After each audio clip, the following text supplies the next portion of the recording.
I have the opportunity to step on the campus of Princeton University, the youngest of 7. Mom went to high school. And I'm looking up and I'm in Princeton, New Jersey, and I have so much passion inside. There's so much pride in me, and the way in which I'm walking on campus is not just like everyone else, right? There's something that's pulling inside of me because I know how many people have sacrificed for me to be in that situation. And the beautiful thing about being in a situation where people have sacrificed for you is that you have the power of so many people, right? I stand here as one person, but I come as 10,000. I stand as one, but 10,000 support me. Because the way in which we operate, many of us operate in the practical, what we're doing. Every day we do what we're doing. I know that my job from 9 to 5 is to do this. Right? Then several of us maybe take that next step.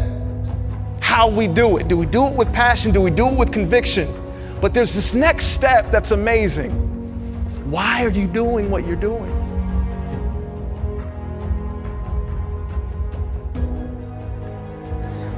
Who's your why? Who are the people in your life right now? Who are the people in your life who you can see their face and you say, you know what? Because of you, I will do more, be more, and become more. Because of you, I will do more, be more, and become more.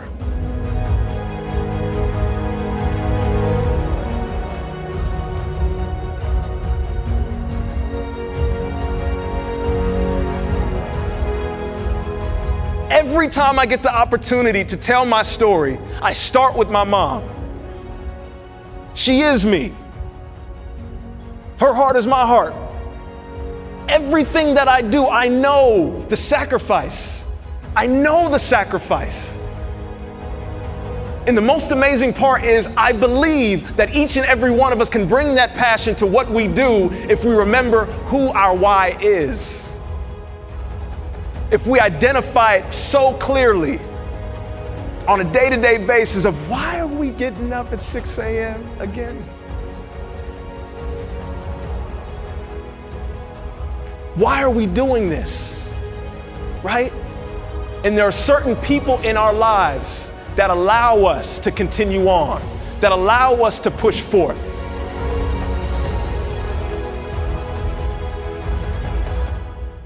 There's a guy by the name of Howard Thurman, and he was the mentor to Martin Luther King and Mahatma Gandhi. He was a deeply spiritual and reflective man.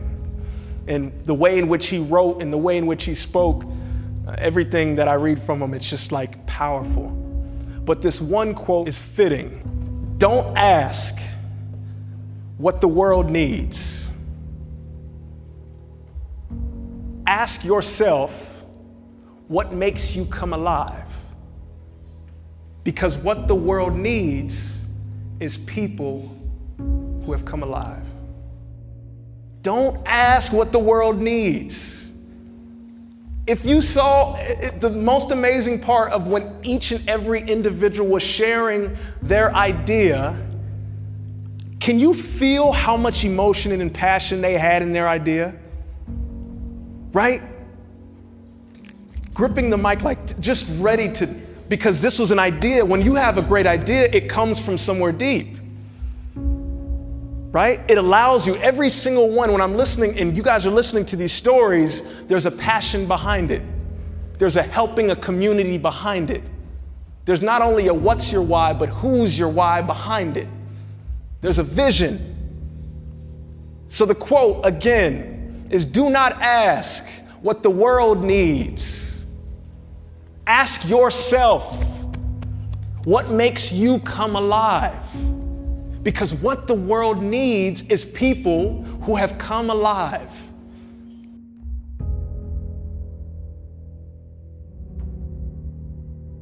There were so many times I didn't think I was going to graduate.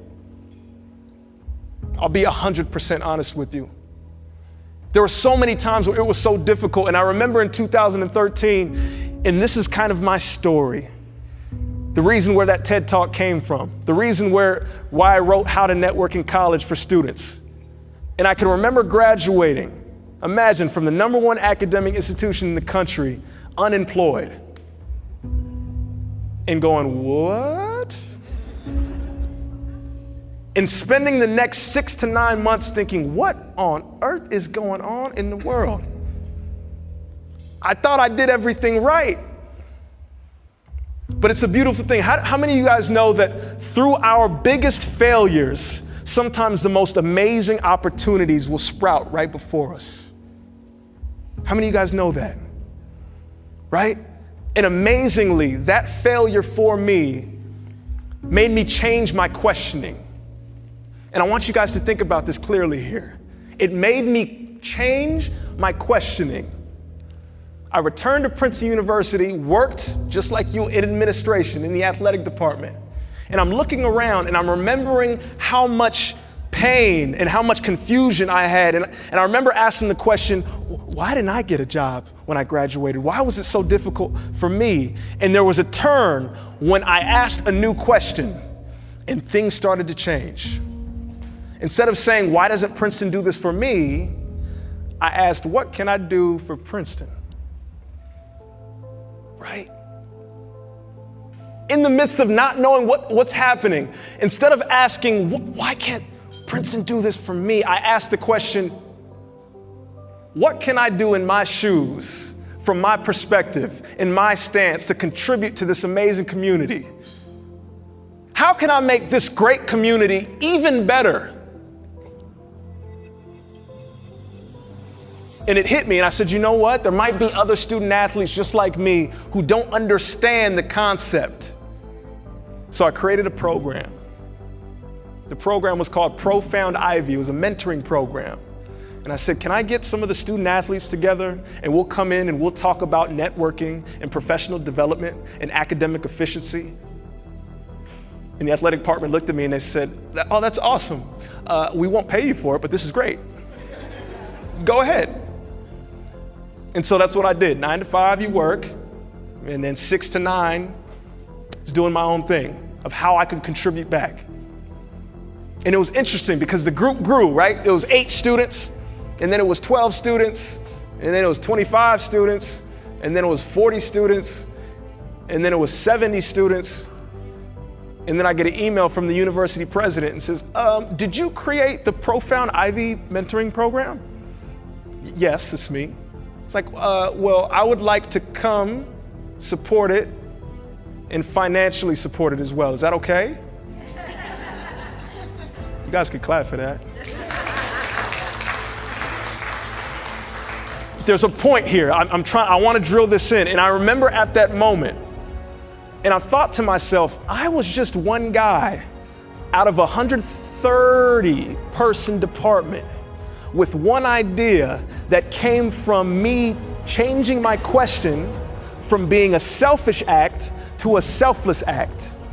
From what can this community give me to what can I contribute to this community? I'll say that one more time. I changed the question in my head from what can this community give me to what can I contribute to this community?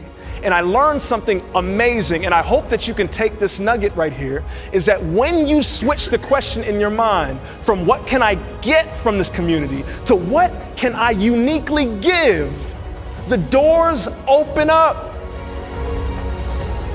Opportunities come flooding through.